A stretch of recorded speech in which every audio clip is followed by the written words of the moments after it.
नोंथाङानो बुंदोंमोन बेटि बासाव बेटि पढ़ाओ बे शब्दआ महा थांखो बेनि सायावनो जोंनि उदियामोन बि गया दिनै ओंखाम गया हर सान जोंनि मेगननि मुदैल' गाबै गाबै मनीषा बर'नि बिफा आरो नखरनि सुबुङा खावलायदों दायनिगिरिखौ दोननो नाङा गावथारनो नांगौ। आंनि फिसाजोआ दुखुआव दा गोलैदों महा दङ दा बि जोंथ' नुफेराखै खिन्थु दा बे दैस्रिखौ मोनबाय जेला बेखौ दिननाङा बेखौबो गावथारनांगौ।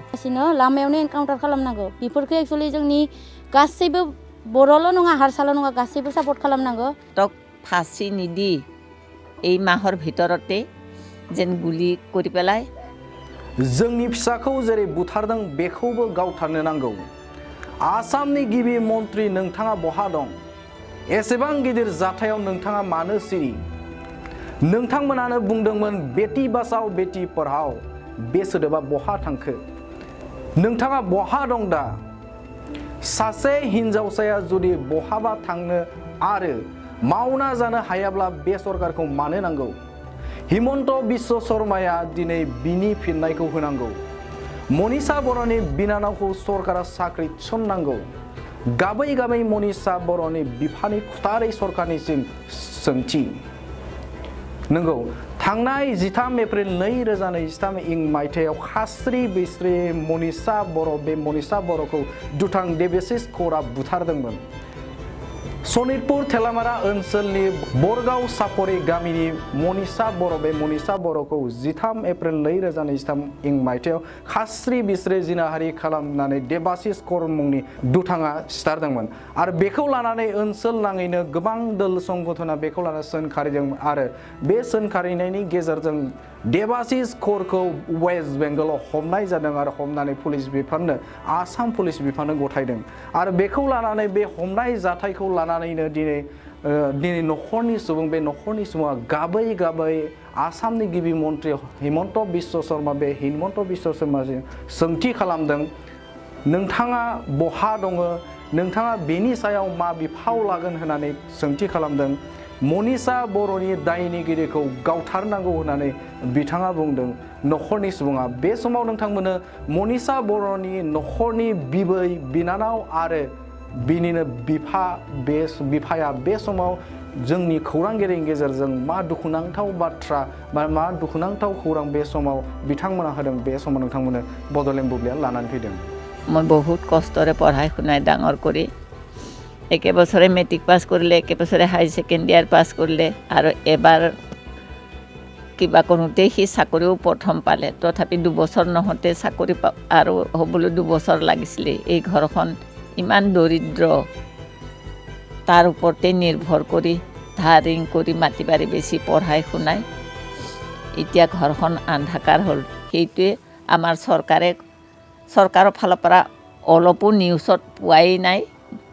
ইমান ডাঙৰ মন্ত্ৰী এটা থাকি গতিকে পুলিচ প্ৰশাসনক চৰকাৰে যেন শাস্তি দিয়ে আৰু যি দুজন অপৰাধী সিহঁতক ফাঁচি নিদি এই মাহৰ ভিতৰতে যেন গুলি কৰি পেলাই আৰু মাহ বছৰ দিন থাকিলে সিহঁতে সাৰি যাবও পাৰে। ন্যায় বিচাৰটো কঠোৰ হ'ব লাগিব এতিয়া চৰকাৰ। एक्चुअली आसाम सरकारा 24 घन्टानि गेजेरावनो हमनांगौमोन बिथांमोना हमनायाव बहुत लेट खालामदों। बिथांखौ दा लोगो लोगोनो एनकाउन्टार खालामनांगौ। आं जोंनि नखरनि सासे हिनजावसा थैदो बिनि सायाव जोंहा बहुत दुखु दङ। बिथांखौ लोगो लोगोनो पुलिसा जेलाव लाङालासिनो लामायावनो एनकाउन्टार खालामनांगौ। बेफोरखौ एक्चुअली जोंनि गासैबो बर'ल' नङा हारसाल' नङा गासैबो सापर्ट खालामनांगौ। खारन बे जाथाया जोंनि न'आव दिनै जादों मालायनि न'आवबो जागोन नोंथांमोन नायग्राफोरनि न'आवबो जागोन माब्लाबा। जोंनि गथ'आ दिनै जेरै इयावहाय न' गारनानै न' बां इमान दुखियानि फिसाजो बिथाङा इयावहाय साख्रि मावहैदों गावनि बिनानावखौ लानानै साख्रि मावहैदों। बेयावहाय हिनजावखा खासे थानानै सेफटियाव जुदि बिथाङा साख्रि मावनानै न'खरखौ फिसिनो हायाबा मानि सरकार जोंनि एक्चुअली बेबायदि जानाङा। बेयावहाय जोंनिल' नङा गासैबो सुबुंफोरनिनो दाय दङ। गासैबो सुबुङानो बेफोरखौ नायनांगौ। लामा सामाफोराव बाय हिनजावखाफोरखौ बाय नायनांगौ सापर्ट खालामनांगौ जोंखौबो दा मानो होनबा बिसोर हमबाय बेनि थाखाय पुलिसनो रोजा रोजा साबायखर होबाय लोगोसे साबायखर होनायनि उनाव आं बुंगोन पुलिसफोरा जाहाथे बे दायनिगिरि दैत्यखौ जेल होआलाफानो डाइरेक्ट गावथारनांगौ मानो होनबा गावथारबासो जोंनि माबाया देहाया शान्ति जागोन जेरैबायदि आंनि फिसाजोआ दुखुआव दा गोलैदों महा दङ दा बि जोंथ' नुफेराखै खिन्थु दा बे दैस्युखौ मोनबाय जेला बेखौ दोननाङा बेखौबो गावथारनांगौ आरो फंसे आं सरकारनो मोनसे माबा खालामनो नागिरदों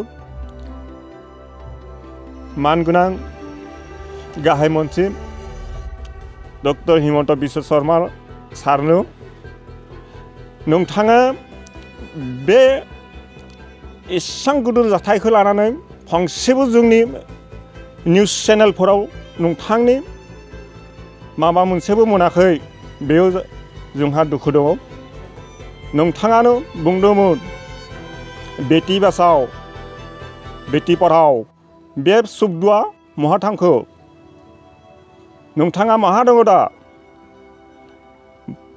सासे सिख्लाया जुदि माबा मोनसे मावनानै जानो हाया बाहेरायाव थांनानै जिराहालि जानानै थैनांगौ बे सरकारखौ मानि दरकार मानगोनां हिमन्त बिश्व शर्मा सारा बुंनांगौ बेनि फिनखौ आरो जाय दायनिगिरि बेखौ बुथारथारनांगौ आरो फंसे बाथ्रा उनाव बुंगोन आं बेनि सायावनो जोंनि उदियामोन बि गैया दिनै इंखाम गैया हर सान जोंनि मेगननि मुदैल' दा सासे बिनानाव दङ बे बिनानावखौ जाहाथे सरकारा माबा मोनसे माबा सरकारि साखरियाव सखनो बेखौनो सरकारनि सायाव माबा